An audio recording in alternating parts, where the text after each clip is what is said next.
Hello, maayong gabi sa inyong tanan or magandang gabi sa lahat. Jahi pa rin magtagalog.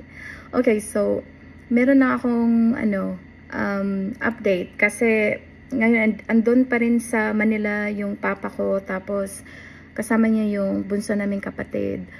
Tapos kahapon yung appointment niya, nagpunta sila sa St. Luke's for the re-evaluation. So, just to give you a little, kung hindi nyo nakita yung video ko, the first video, so yung papa ko, yung niya, dapat kasi yung visa appointment niya is April 4th, pero na-move kasi ngayon wala pa siyang appointment kasi yung pag meron ka na kasing visa appointment, dapat magpapa-medical ka. So yung medical niya was on March 21st. Tapos yun na nga, na-refer siya sa sputum collection.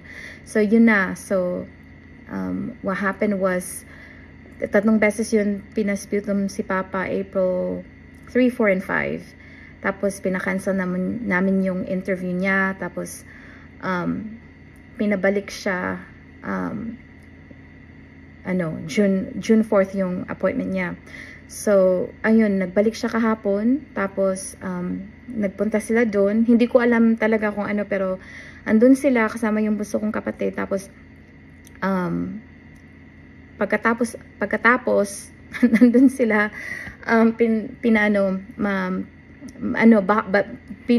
binabakuna na yung papa ko.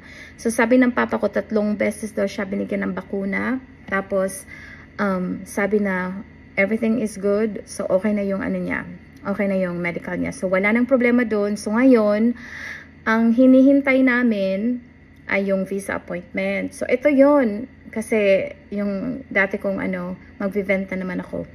Dati ko yung video ko dati na yun na nga, sinasabi nila na pupunta ka sa portal, tapos meron daw dong slots na available, kung wala, edi wala. Tapos kinakailangan pag pupunta ka doon, isang beses lang, hindi ka pwedeng mag-refresh kasi iba-block ka nila. Tapos kinakailangan pag nakapasok ka raw isang beses, mag-aantay ka ng 3 oras bago ka naman babalik sa portal para hindi ka ma-block. Kasi pag palagi kang pumupunta, if you keep going there and logging in, they can block you for, I'm not sure if it was 3 or 5 days. So yun, so ngayon halos na lang, araw-araw pumupunta kami doon sa portal para naghahanap ng slots para kay Papa. So yun na nga yung problema namin ngayon, kasi each time na pupunta kami sa portal, walang appointment. So ngayon, tumawag na naman ako. Alam niyo ba kung anong sabi ng call center? We cannot do this for you, ma'am. You have to go to the portal, unfortunately. And we don't have control over it. Like, it's just the US Embassy that will provide the slots for these schedules, and it's just random. So sabi ko, ano yan? Anong klaseng sistema yan dyan sa Pilipinas? Kasi hindi naman ganyan eh. Hindi ganyan dito sa US, 'di ba? Hindi ko maintindihan. So sino pa lang nagma-manage ng sistema diyan sa Pilipinas, sa US Embassy? Ang mga Pilipino ba o ang Americans? Hindi ko yun ang hindi ko alam, pero obviously para sa akin, kung naiintindihan ko, 'di ba dapat kung US Embassy dyan, dapat mga US citizen, or they're following the US regulations, right? And laws. So, bakit naman random? Hindi ko yun maintindihan. I mean, alam naman nila yan, di ba, na merong mga applicants na gustong magkaroon na ng visa appointment. So, hindi namin alam. Tapos, sinabihan ata ng St. Luke's yung papa ko na siguro until August 4 lang siya, na dapat makaalis na siya by then, kasi otherwise I know, I guess he will have to redo the whole entire medical, you know, assessment again. So, I don't know. So, parang ano talagang talagang nakakapikon. Alam mo yun. Pero, siguro, nag-aantay pa rin kami.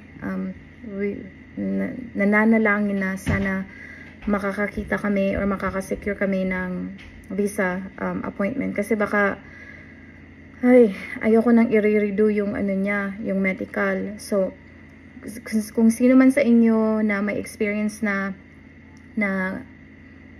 yung papa nyo or yung asawa nyo or anyone, your relative na pinetition nyo dyan sa Philippines papuntang Amerika, ano yung ginawa nyo? Like, we tried every day, pumupunta kami sa portal, 3 to 4 hours, tapos minsan nga, nag-aantay talaga ako until like 12 or 1 para lang makakakita kung merong mga slots na available. Tsaka yung kapatid ko, tinitingnan din.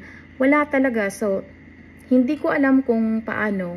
Hindi ko talaga alam kasi iba kasi yung sa papa ko, kasi sa papa ko pinaalam lang kami less than a month nung March. Tapos sinabi na, "Uy, may appointment yung papa mo April 4." Tapos ura-urada talaga, as in ang delay kami na alam mo yun, yung sige, magpapa-appointment na tayo. Tapos alam niyo na pag once pag yung flight mo, 'di ba, magpapabook ka pa, tapos ang lapit-lapit ng malapit sa sa schedule ng schedule mo sa appointment, tapos magpapabook ka ng ticket doon, 'di ba, ang mahal-mahal noon. Kaya yun, sabi ko, ano ba, tapos hindi ko alam kung anong mangyayari. Anyways, yun na yun. So, even though na parang napipikon ako na hindi ako makakakita ng available na slots, we are still very grateful. Nagpapasalamat kami kasi finally na negative yung result ng sputum ng papa ko. So, we are so grateful sa Panginoon na binigay niya sa amin itong miracles na to at saka yung blessing. Kasi, 'di ba, parang nag-aantay talaga. Tsaka meron din akong pinapanood na mga sa YouTube, yung mga meron silang experience ng ganito. So, talagang ang happy nila, masaya sila. So, now nararamdaman ko na yung kasayahan nila kasi yun yung nangyayari sa amin. So, nagpapasalamat talaga kami sa Panginoon. At saka sana makakarating dito yung papa ko before na mag-expire yung medical niya. Kasi pag once clear ka na sa St. Luke's yung medical mo, meron ka lang talagang limited time na valid yung medical na assessment, right? At saka kinakailangan talaga na may appointment ka na doon sa US Embassy para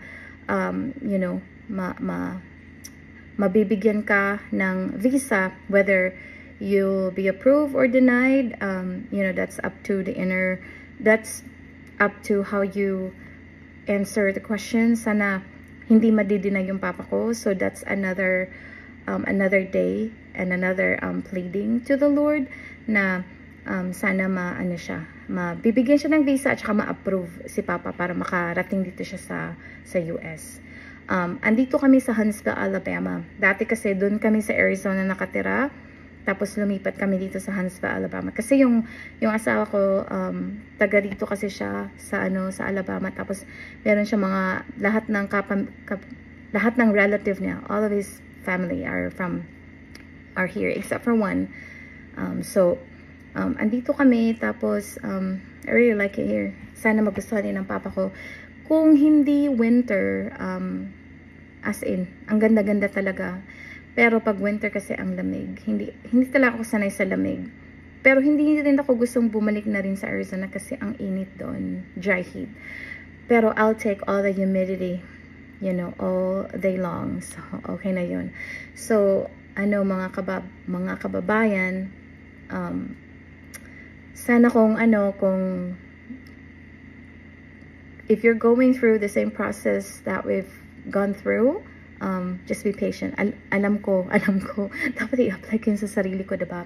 Kasi napipikon ako. Pero I know eventually one of these days we should be able to find a slot on this portal, and we can secure this visa appointment for my dad, and then hopefully he'll be able to have that interview and pass the interview, and maybe somehow I'd be able to fly to the Philippines to visit my family there, relatives, and then bring my dad back here in Alabama, and then live here for as long as he is allowed to stay here on earth. So yun na yun.